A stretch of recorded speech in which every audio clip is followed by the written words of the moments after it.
Mr. Speaker, in January, the Prime Minister claimed that he had no choice but to take a private helicopter to the Aga Khan's Island. He said there were no other options. It turns out that that is not true. His staff, in fact, arrived at the island by commercial plane, and that bill was picked up by taxpayers too. It's bad enough that the Prime Minister chose to vacation at one of the most expensive destinations in the world when taxpayers have to pay. But why did the Prime Minister tell Canadians a private helicopter was his only option when he knew it was against the law, against his own ethical guidelines, and now we find out it wasn't even true? Honourable Prime Minister.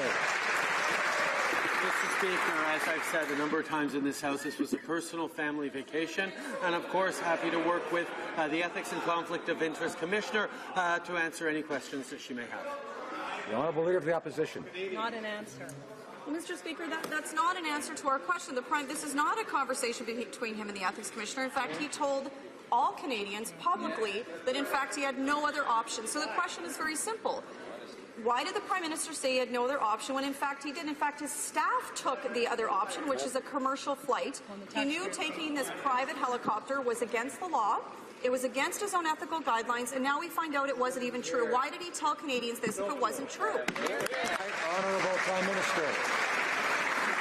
Mr. Speaker, this was a personal family vacation, and I'm happy to work with the Ethics Commissioner, Ethics and Conflict of Interest Commissioner on any questions she may have. Furthermore, on prime ministerial travel, as is always the case, the RCMP makes determinations around what is the safest way for the Prime Minister to travel. Honourable Leader of the Opposition. Well, Mr. Speaker, no one has begrudged the Prime Minister a vacation, but first of all, Mr. Speaker, when he chose to vacation at one of the most expensive places in the world, knowing full well taxpayers have to pay for wherever he goes for security, that was the choice he made. But second of all, he's told all Canadians that he thought there was no other option. Now he's saying the RCMP told him he had to take a private helicopter. Is he saying today, then, that the RCMP told him to break the law? All right, Honourable Prime Minister. Mr. Speaker, I'm happy to work with the Ethics and Conflict of Interest Commissioner on the details of my personal family vacation.